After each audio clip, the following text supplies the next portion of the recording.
ብቻ አይደለም እና ባለቤትሽ ስነ ስርዓት ያዢ ኤቢ ደግሞ ምንድን ነው አርግዘሻል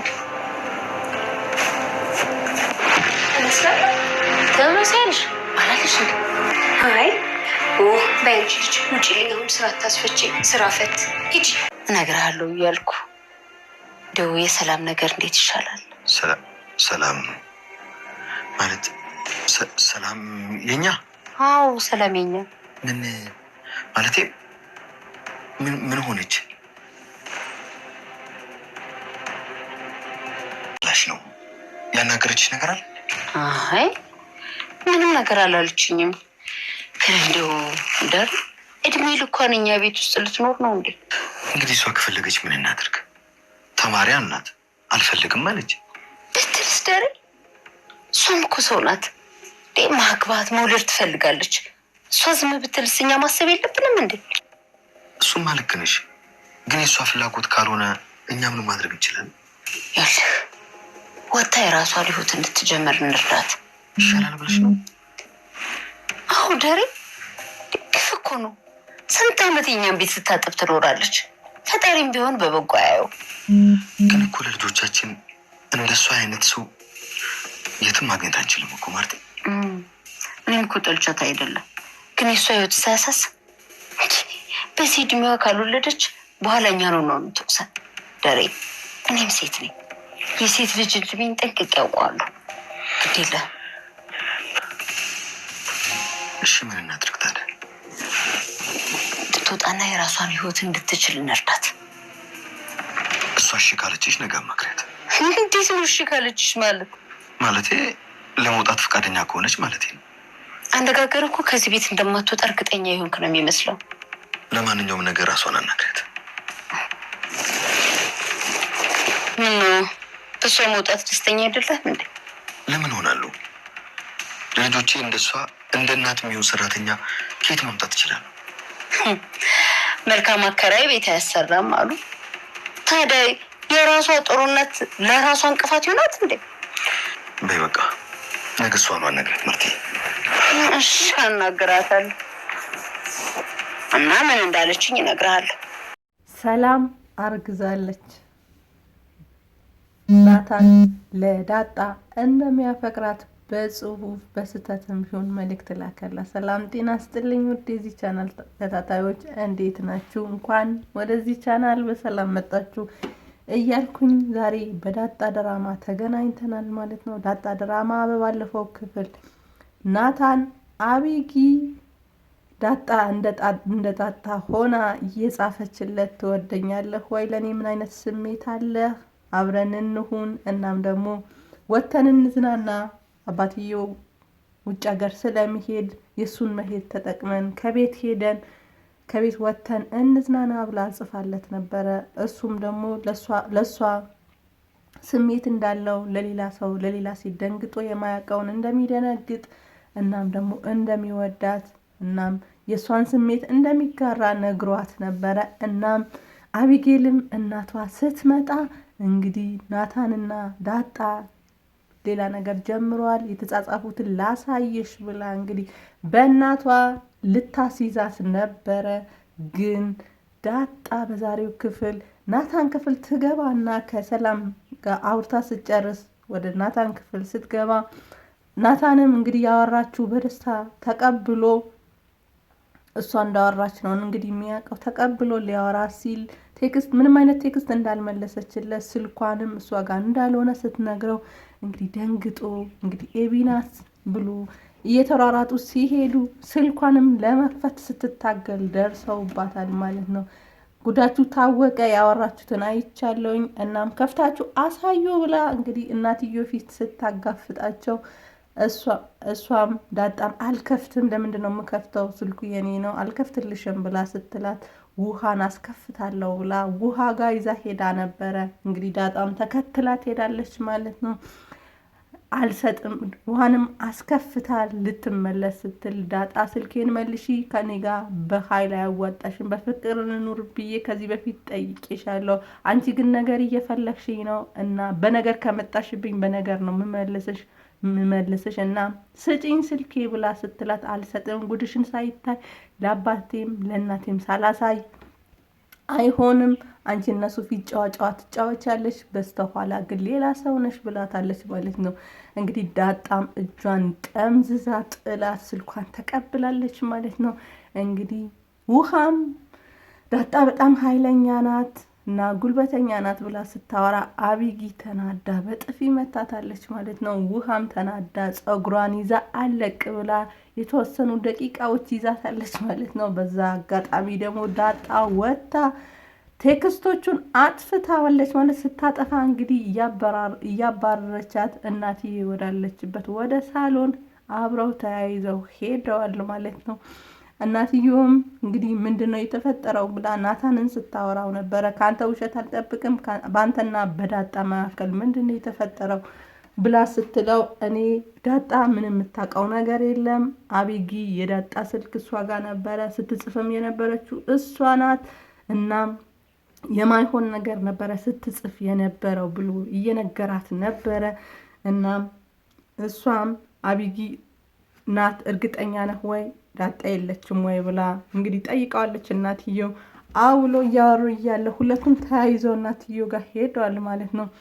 እንግዲህ ከፍተሽ አሳይ ጉድሽን ይታይ ብላ ስትላት ዳጣም መጀመሪያ አልከፍትም ብላ ነበረ፣ ግን ወዲያውኑ እሺ ከፍቼ ያሳያለሁ ብላ ስታሳይ እንግዲህ ቴክስቱ ሙሉ በሙሉ ጠፍቷል ማለት ነው።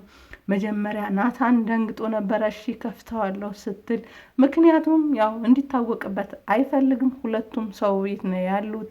እናም ደግሞ አስቀድሞ አባትየው ሴቶች ናቸው እህቶችህ ናቸው ተጠንቀቅላቸው፣ ውሃ ማለት ዳጣ ማለት ውሃ በፍጥነት ማለት ነው፣ ምንም የምታውቀው ነገር የለም ሴቶች ናቸው እና አንተ እንደ ወንድም ነው መጠበቅ ያለብህ ብሎ ነግሮት ነበረና እንደዚህ አይነት ነገር በቀጥታ ወይም በአሁን ጊዜ አሁን ወቅቱ አይደለም ብሎ ስለሚያስብ እንዲፈጠር አልፈለገም ነበርና እናም እንዳታየው ፈልጎ ነበረ። ግን ዳጣ አስቀድማ ስላጠፋችሁ ቴክስቱ የለም። እናትየውም ተናዳ ከዚህ ውጡ፣ ሁለቱም ወደ የክፍላችሁ ሂዱ ብላ ወደ ክፍላቸው አባራዋለች ማለት ነው።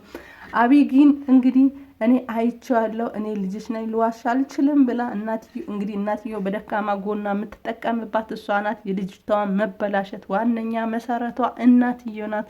ምክንያቱም ውሸቷ የምትቀበላት እሷ ናት። ቢጻጻፉም ቢያደርጉም ልጅ ናቸው ከተባለ ተመክረው ተዘክረው እንዲመለሱ ማድረግ ነው እንጂ ግዴታ ለምን አልሆንክም እኔ ወድሃለሁና ለምን አልወደድከኝ የሚባል አባባል እንግዲህ መኖር የለበትም፣ መታሰብ አልነበረበትም። እናትየው አስቀድማ ስትገፋፋት ልጄ ልድርለት ነው እና ይሄን የመሰለ ልጅ ከልጄ ጋር ነው ማጋባት ያለብኝ እና ሄደሽ አጫውቺው ብላ ስትገፋፋት ስሜቱም እንዲሰማት ስታደርጋት የነበረችው እናትዬ ናት። ልጁ ጋር ምንም ባይኖርም እና ስለሌለም ደግሞ ሊፈጥር አይችልም። ምክንያቱም ፍቅር ነው፣ እሱ ወደ ወደደው ነው እንጂ እናትዬው ያሰበችው ሊሆንላት አልቻለም ማለት ነው። እናም ተናዳለች እናትዬው ማለት ነው። ዳጣም በተፈጠረው ነገር በጣም ተሰምቷታል። ምክንያቱም እሷ በእንደዛ አይነት መልኩ አስበው አታውቅም። ብታስበውም ውስጧን ቢኖር ግን መቅደም ያለበት ነገር መቅደም አለበት ብላ ታስባለች። እናቷን አላገኘችም። የአባቷ እውነተኛ አባትነትም አልተረጋገጠም። እናም እሱ መጀመሪያ ማጣራት ነው የምትፈልገው። ፍቅር የሚባለው ነገር አታስበውም። ከዚህ በፊት ያለው ህይወቷ የጎዳና ህይወቷ በጣም ምስቅልቅል ያለ ነበረ። እናም በአንዴ ነው ወደዚህ ህይወት የተቀየረችውና ወደ ሌላ ስሜት ለመግባት እሷ ገና ናትና ያ ነገር ተረቶ መረዳት አለበት ብላ ታስባለች ናታን። እናም እንደዚህ አይነት ስሜት ስለተሰማውም በጣም ተደናግጣለች ማለት ነው። በተደጋጋሚም ሰላም ጋር እየሄደች ናታን መጥተዋል ወይ የት ሄዶ ነው ምናምን ትላታለች ማለት ነው። አስቀድማም የሆነ ደባብሯት ሰላም ጋር ሄዳ ቁጭ ብላ ምንድነው የተፈጠረው ስትጫጫፉ ነበረ፣ ከናታን ጋር ተጣልተሽ ነው ወይ ብላ ስትላት ከናታን ጋር አልተጣላንም፣ ግን አቢጊ ምን አይነት ልጅ ናት እናም ወደ ሲኦል ነው የምትገባው ብላ ስትላት ሰላም እንግዲህ ፈጣሪ ነው የሚያውቀው እሱ ወደ ሲኦል የሚገባው ግን ምን አድርጋሽ ነው ብላ ስትላት የተፈጠረውን ነግራታለች ማለት ነው። በሷ በኩል የተጻፈውን ነግራት ትወደኛለህ ወይ ብላ ጠይቀዋለች። እኔ እንደሱ አይነት ሀሳብ የለኝም ብላ ስትላት እንግዲህ አንቺ እሱስ ምን አለሽ ብላ ስትላት እሱ ያለውን ለጊዜው ተይው ልነግርሽ አልፈልግም፣ አንዳንድ ነገሮች ከአንቺ ማለፍ የለባቸውም፣ እናም ላወራው ፈልጋለሁ ሲመጣ ንገሪኝ ብላታለች ማለት ነው። ሊሰማሽ አይገባም፣ እሱ በጣም ይወድሻል፣ አንቺም እንደምትወጂ አይንሽ ያስታውቃል። ሴት ልጅ የሆነ ነገር ካላሰበችው ካልፈለገችው በስተቀር ደጋግማ ልታነሳው አትችልም። እናም አንቺ ባፍሽ ባትዩም ውስጥሽ ይፈልገዋል። እናም ምን ልትዩ ነው ቢመጣስ ብላታለች ማለት ነው። ናታን ግን እንዴት አይኗን ያለው የዳጣን አይን እንዴት ያለው እንግዲህ እንትኑን መልእክቱ እሷ ባትጽፈውም ስታጠፋው ሳታነበው አይትቀርም አንባዋለች ማለት ነው። እና እሷን ማየት ያስፈራኛል ብሎ እንግዲህ በሌሊት ወጥቷል ማለት ነው። ምሳም ቁርስም ከነሱ ጋር አልቀረበም። እናም ቀን ሙሉ ወደ ቤት አልተመለሰም ማለት ነው። ሰላምም እንግዲህ አስቀድማ ዳጣን ከናታን ጋር ያላትን ነገር ጠበቅ እንድታደርግ ናታን በጣም ጥሩ ልጅ እንደሆነ እንደሚወዳት ነገሮቿ ሁሉ እንደሚወድላት ነግራት ነበር። በባለፈው ክፍል እንግዲህ ሰላምን ከቤት መውጣት ትውጣ፣ የራሷን ህይወት ትጀምር፣ እድሜዋ ሄደዋል፣ እኛ ስለጠቀመችን እናም ደግሞ እኛ ጋር ስለቆየች ለልጆቻችንም ለቤታችንም ስለተመቸች የእሷን እድሜ መብላት የለብንም። አሁንም እኮ እድሜዋን በላን። እናም የራሷ ህይወት መጀመር አለባት፣ እኛም የሆነ ነገር ማመቻቸት አለብን ብላ ወይዘሮ ማዛ ስትጠይቀው አቶ ደረጀ ሰላም ሲባል ራሱ በጣም ደንግጦ ነበረ። ምን ብላት ነው ሰላም ምን ሆነች ምናምን ብሎ ሲደነባበር፣ እንግዲህ ማዛ አስተዋይ ሴት ናት። ኧረ ምንም አልሆነችም፣ ምንም አላለችኝም፣ ግን እኔ ነኝ ያሰብኩት የሆነ ነገር ሰተናት የራሷ ህይወት መጀመር አለባት ብዬ አስባለሁ ብለዋለች ማለት ነው። አቶ ደረጀም እንግዲህ እሷ የምትለውን ሰምተሽ ጠይቂያትና ልውጣ ካለች ትውጣ ብሏት ነበረ። እንግዲህ በማግስቱም ጠይቀሻታል ወይ ምን ብላሻለች ልውጣ ብላለች ወይ ብሎስ ሲጠይቃት አይ ልውጣ አላለችም፣ መቆየትን መርጣለች። እና ምን ታስባለህ ብለዋለች ማለት ነው። እንግዲህ በግድ ውጪ አንላትም ብሏል ማለት ነው። እንግዲህ አቶ ደረጀ ከሷ ጋር ያለው ነገር አንዴ የልጆቼ እናት ናት ይላል፣ አንዴ ደግሞ ስለሷ ስታወራው በጣም ተደናግጦ የሚናገረው ራሱ ደጋግሞ ሲያስተካክል አይተነዋል ማለት ነው። ሌላ ደግሞ ዳጣ ምንድነው ሆድሽ ጨምሯል፣ አርግዘሻል ወይ ባልሳለሽ ወይ ብላታለች ማለት ነው። ሰላምም እንግዲህ ተደናግጣ እንዴ ያስታውቃል እንዴ አንቺ ዞር በይ ምናምን ብላ ድጋሚ ስለሱ ልታወራ አልፈለገችም ማለት ነው። ወይዘሮ ማዛ ግን አቶ ደረጀን እንግዲህ በዳጣና በናታን መካከል የሆነ ነገር እንዳለ እናም እሱ ቼክ እንዲያደርግ ሰው ልጆቹ ባደራ መልክ የተሰጡ ልጆች ናቸው። እናም ደግሞ ሁኔታቸው ደስ አላለኝም፣ የሆነ ነገር ሳይኖር አይቀርም፣ አብይ የሆነ ነገር አታወራም ብሎ ሲላት እሷ አንቺ ባይንሽ አይተሻል ወይ አላየሁም ብላለች ማለት ነው። ማዛ እንግዲህ ባይንሽ ካላየሽው አብይ ያለችውን ነገር አታውሪ፣ እሷ ውሸታም ናት። እናም ለናታን እሷን ለማጋባት እሷን ወደዛ ከመገፋፋትሽ በፊት ጸባይዋን እንድታስተካክል ባህሪዋን እንድታስተካክል አግዣት። ናታን ባይሆንም ብዙ ናታኖች አሉ፣ ግን ልጅቷ በጣም ተበላሽታለች፣ ባህሪዋ ደስ አይልም ብላታለች ማለት ነው። እንግዲህ አቢጊ ነገሮችን ሁላ እየሞከረች ነው። ሰላምም ዳጣ ናታን ክፍል አድራ ስትወጣ ነበር አይቻታለሁ፣ በይ ካልሆነ አባርርሻለሁ ብላ ስትላት እኔ እዚህ ቤት እንደ ሰራተኛ ብቻ አይደለሁም ብላታለች። ታዲያ እንደ ባለቤት ነሽ ወይ ብላም እንግዲህ ብላታለች ማለት ነው። ሰላም አስባው አይደለም እንደ ሰራተኛ አይደለሁም ያለችው። እንግዲህ በተዘዋዋሪ መንገድ ሰላም እርጉዝ ናት። እንግዲህ ዳጣ የእናት ልጅ ሊወለድላት ነው ማለት ነው። እንግዲህ ቀጣዩ ክፍል ናታንና ዳጣ ፊት ለፊት ተገናኝተዋል ማለት ነው። እንግዲህ ስሜቷን ትግለጽለት ወይስ እሱ ምን ይላት ይሆን የሚለውን አብረን የምናይ ይሆናል። ዳጣ ድራማ በጣም አጓጊና እና ሳቢ ድራማ ነው። አብራችሁኝ ስለነበራችሁ ከልብ አመሰግናለሁ። መልካም ቆይታ